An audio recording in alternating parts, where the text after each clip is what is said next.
بسم الله الرحمن الرحيم.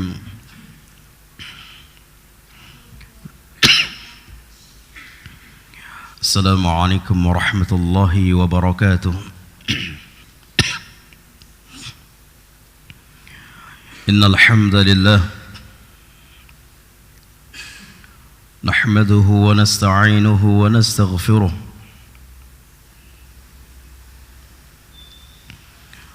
ونعوذ بالله من شرور أنفسنا وسيئات أعمالنا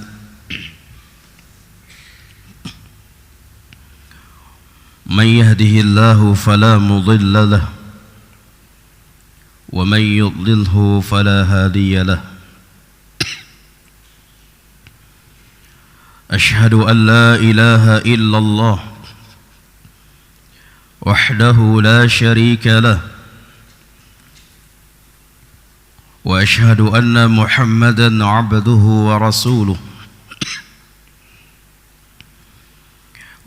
وحبيبه وخليله ولا نبي ولا رسول بعده. يا أيها الذين آمنوا اتقوا الله حق تقاته ولا تموتن إلا وأنتم مسلمون.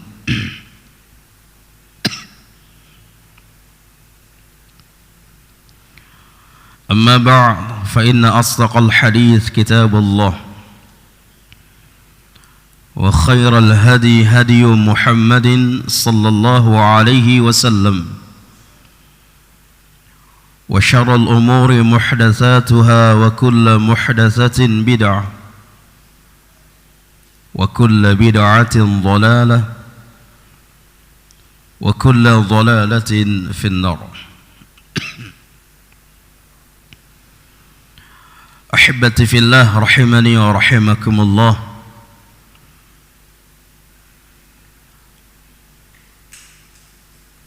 Kembali kita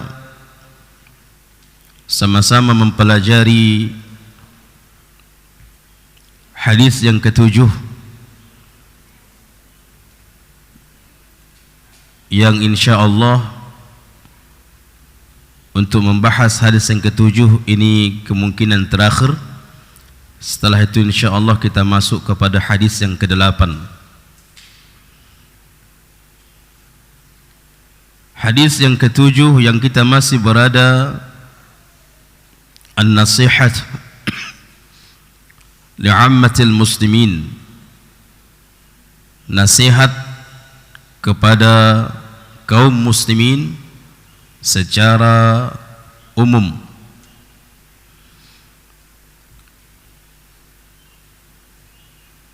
Kembali kita ambil dari perkataan Al-Imam Ibnu Daqiq Al-Aid rahimahullahu ta'ala rahmatan wasi'ah. Sudah beberapa penjelasan yang kita ambil, kita lanjutkan penjelasan dari beliau. Beliau mengatakan nasihat yang dimaksud dengan nasihat kepada kaum muslimin secara umumnya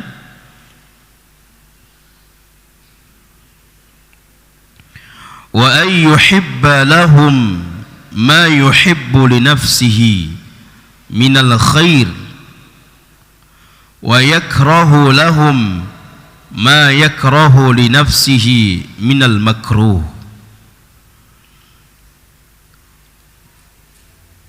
Al-Imam Ibnu Daqiq mengatakan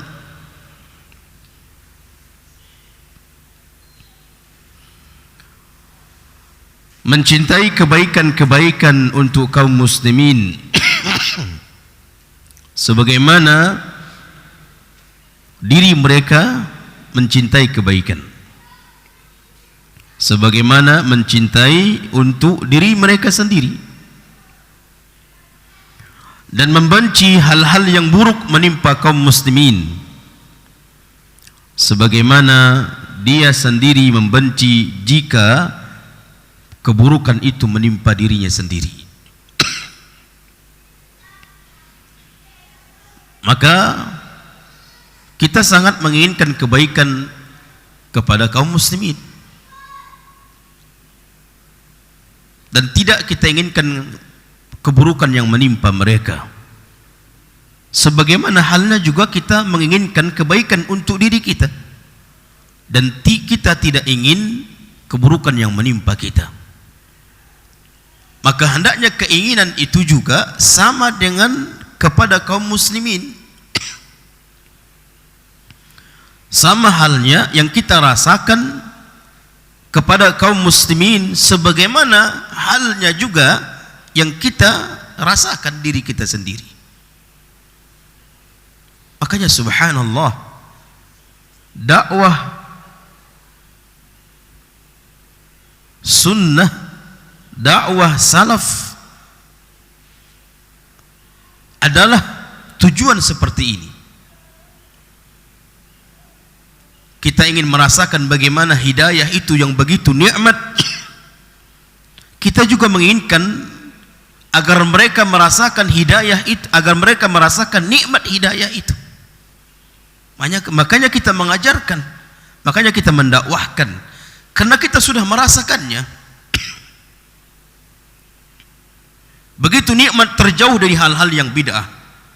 Begitu nikmat hidup, kebahagiaan yang dipenuhi di dalam dada kita, jauh dari perkara syirik, khurafat dan sebagainya. Kita ingin yang kita rasakan itu juga dirasakan oleh kaum muslimin, juga dirasakan oleh kaum muslimin. Makanya kita mengajarkan agama ini, mengajarkan salaf ini, manhaj ini. Itu sebenarnya tujuan kita. Namun terkadang direspon dengan perkara-perkara yang buruk. Kita seolah-olah membenci mereka. Kita seolah-olah menginginkan mereka dalam keburukan. Na'udzubillah. Justru kalau ditimbang, kalau dipikirkan, siapa mereka kaum muslimin?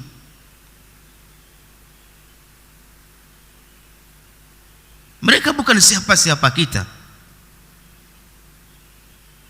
Kenapa kita menginginkan kebahagiaan di dalam diri mereka sebagaimana kita menginginkan kebahagiaan pada diri kita? Siapa mereka? Namun begitulah umat Islam.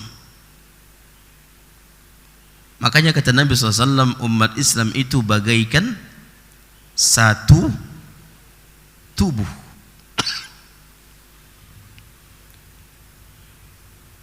Umat Islam itu bagaikan satu tubuh, jemaah. Kalau sakit tangannya, semua akan merasakan bagian tubuhnya. Sakit gigi saja, subhanallah, kepala merasakan, tangan merasakan. Begitulah umat Islam. Tatkala tertimpa mereka hal yang buruk, kita juga merasakan kesedihan itu.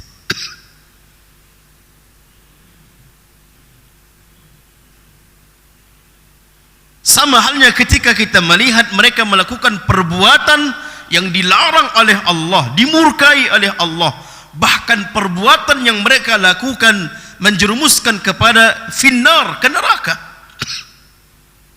Kita merasa kasihan, kita merasa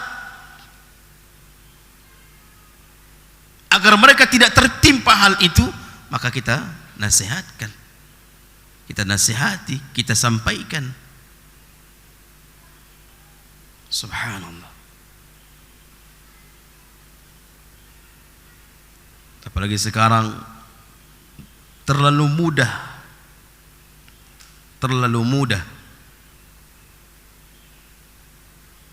ditipu dengan hal-hal yang berkah.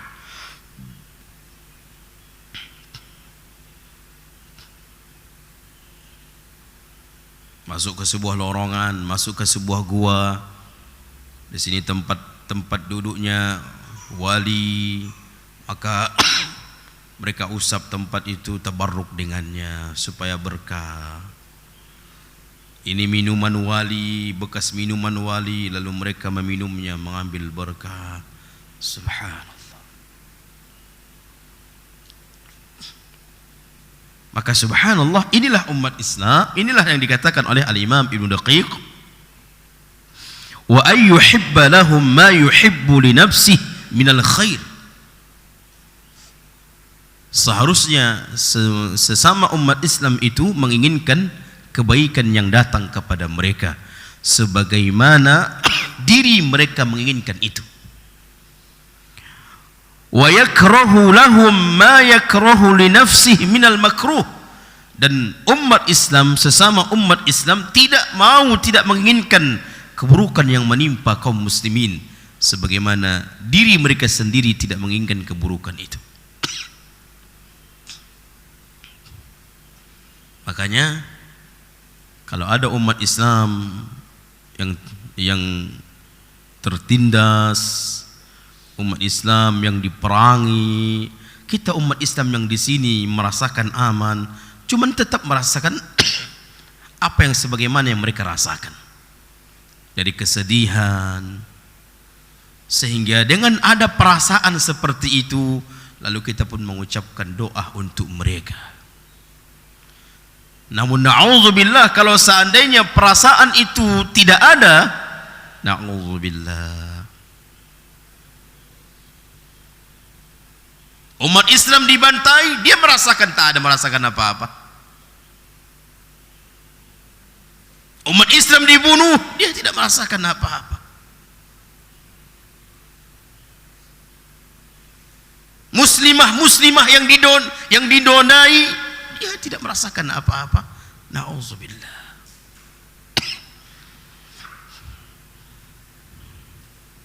Harusnya kita juga merasakannya. Baik.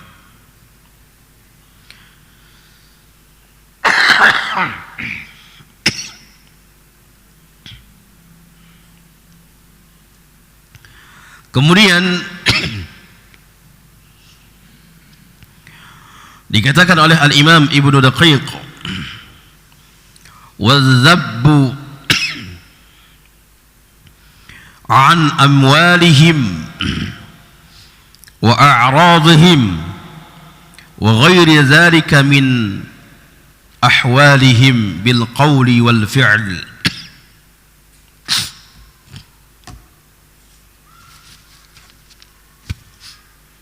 Bahkan subhanallah, karena kita tadi antara umat Islam saling menyayangi, saling mencintai, saling menginginkan kebaikan yang datang kepada kita dan tidak menginginkan keburukan yang menimpa kita antara kaum muslimin. Karena seperti itu, maka kalau ada hal-hal yang memburukkan seorang muslim, kita pun ikut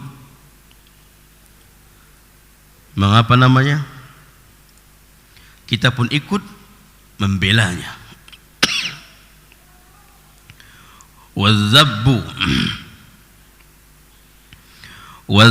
an amwalihim wa a'radihim wa ghairi dzalika min ahwalihim bil qawli wal fi'li. Membela umat Islam ketika umat Islam itu diburuk-burukkan. Umat Islam yang diburuk-burukkan oleh orang-orang kafir misalnya, kita harus membela. Pembelaan dengan perbuatan atau dengan ucapan.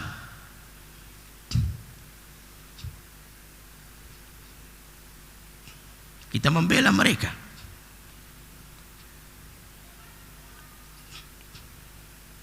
Bukan malah sebaliknya. Na'udzubillah.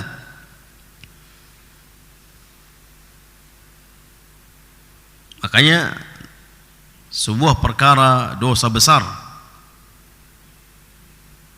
jika seorang muslim membantu orang-orang kafir ingin menghancurkan umat Islam. Dosa besar.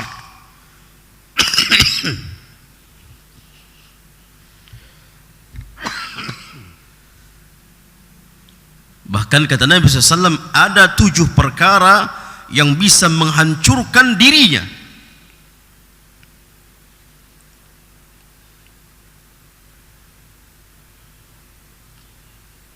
Dan ini merupakan as-sab'u al-mubiqat, 7 dosa yang membahayakan, yang mencelakakan dirinya, dan bagian dari dosa besar.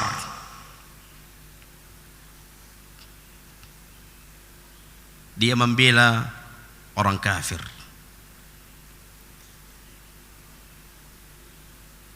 baik membela dengan perbuatan maupun dengan ucapannya. Jelas-jelas orang kafir itu mencela kaum muslimin. Tatkala umat Islam ingin mencelanya, lalu dia muslim ini berdiri di depan orang kafir ini membelanya. Na'udzubillah. Ini bahaya sekali.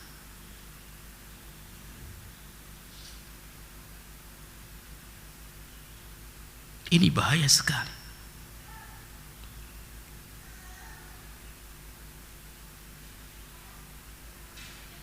Muslim, dirinya muslim, dia jadikan dirinya sebagai tameng untuk membela orang kafir.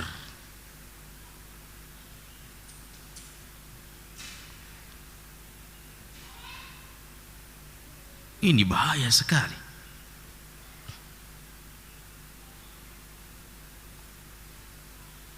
Sebagaimana dahulu orang-orang munafik memberikan informasi-informasi kepada orang kafir,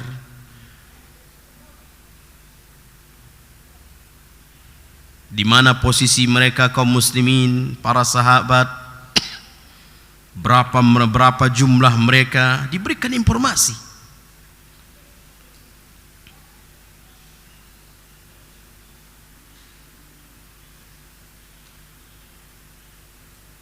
Diberikan informasi kepada mereka, bahkan diberikan rahasia-rahasia kaum muslimin kepada orang kafir. Ini tidak boleh. Ini tidak boleh. Harusnya membela kaum muslimin, membela dengan perbuatan, membela dengan ucapan.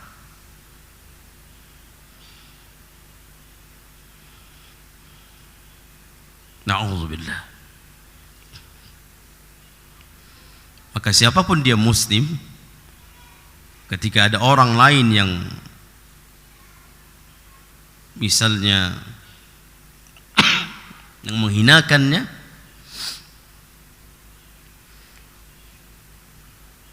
padahal kita tidak kenal siapa beliau, sama halnya seperti Syekh Al-Albani misalnya, dijelek-jelekkan.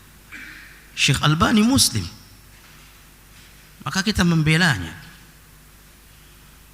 Terlebih kepada para sahabat yang dijelek-jelekkan, yang dicaci, yang dimaki oleh musuh-musuh Islam, maka kita harus membelanya. Terlebih kalau itu adalah Nabi kita Muhammad sallallahu alaihi wasallam, kita harus bangkit untuk membelanya dengan ucapan kita, dengan perbuatan kita, semampu kita untuk membela dari kemuliaan Nabi sallallahu alaihi wasallam. Karena membela Nabi itu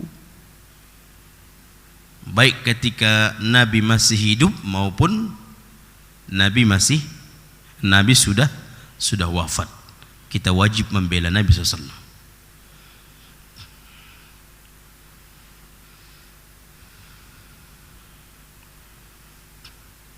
Ketika diambil hartanya, kita bela.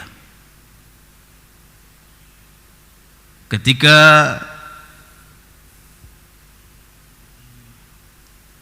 dinodai kehormatannya,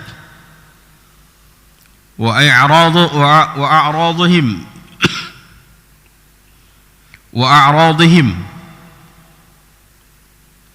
kehormatan nama baik kaum muslimin, maka ini semua adalah bentuk dari nasihat sesama kaum muslimin.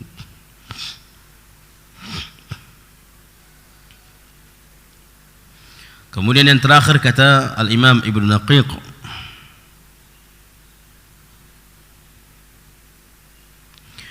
wa hassuhum 'ala at-takhalluq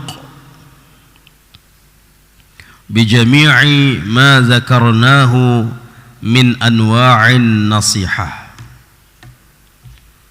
Maka kita berikan dorongan, kita berikan motivasi, apa lagi namanya? Support apa? Spot. Kita berikan dorongan itu. Kita berikan motivasi dalam mengerjakan semua yang kita sebutkan di dalam penjelasan dari nasihat kepada kaum muslimin secara umum. Jadi ada beberapa macam ya yang sudah kita sampaikan, maka kita berikan dorongan untuk kaum muslimin supaya melakukan itu. Ini juga disebut dengan nasihat antara kaum muslimin.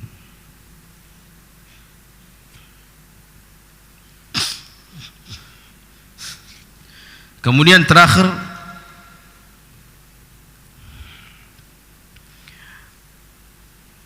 ada beberapa adab di dalam memberikan nasihat kepada kaum muslimin yang disebutkan oleh para ulama.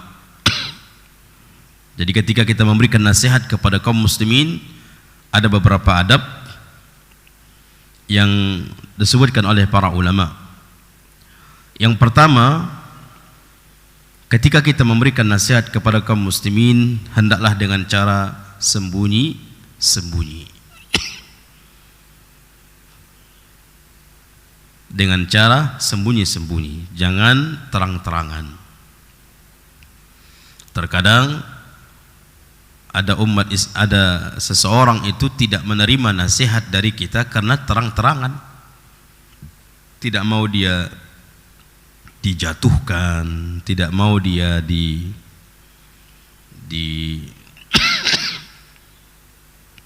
ya mungkin dilecehkan di hadapan kaum muslimin, di hadapan teman-temannya, di hadapan saudaranya, enggak mau dia. Maka coba kita ambil kesempatan di mana tatkala dia sendiri. Di mana tatkala dia sendiri, kita berikan nasihat kesalahan-kesalahan yang dia lakukan. Kalau kita sebutkan kesalahan di depan orang lain, di depan dia, dan di situ juga ada banyak orang-orang, maka ini kurang kita memiliki adab di dalam memberikan nasihat.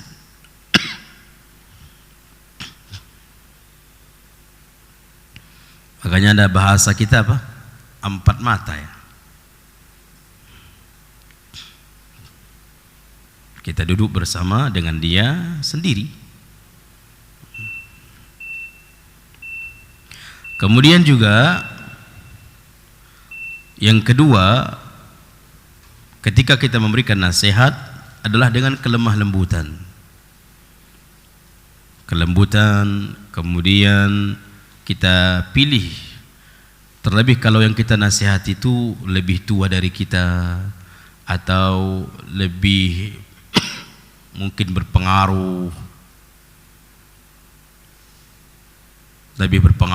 di kalangan kaum muslimin, dia sebagai tokoh misalnya, dia dikenal di masyarakatnya, kita berikan nasihat yang pertama secara sembunyi-sembunyi. Kemudian yang kedua, berikan kalimat-kalimat yang lembut, dan bahkan kita memilih kalimat-kalimat yang pas untuk dia. Jadi jangan semua rata. Jangan semua rata. Siapa yang kita berikan nasihat itu kita juga harus mengetahuinya. Kita juga harus melihat orangnya. Kemudian yang ketiga, tujuan kita untuk memberikan nasihat kepada umat Islam adalah untuk kebaikan kepadanya. kita sampaikan. Sebelum kita memberikan nasihat, kita katakan, ya akhi, inni uhibbuka fillah. Sungguhnya aku sangat mencintaimu karena Allah, dan tidaklah aku memberikan nasihat kepadamu kecuali untuk kebaikan kepada dirimu dan kepada orang lain. Ini kita sampaikan. Sehingga dengan kalimat-kalimat seperti itu, dia merasa tidak dikecilkan, dia merasa tidak direndahkan, tapi dia merasa itu adalah tanda kasih sayang. Maka kita berikan, kita niatkan untuk kebaikan dirinya. Kalau bisa kita sampaikan, kalau bisa kita sampaikan. Itulah yang dilakukan oleh para nabi dan juga para sahabat. Allahu a'lam bissawab. Ini saja, mudah-mudahan bermanfaat. Insyaallah pertemuan akan datang di hari Selasa.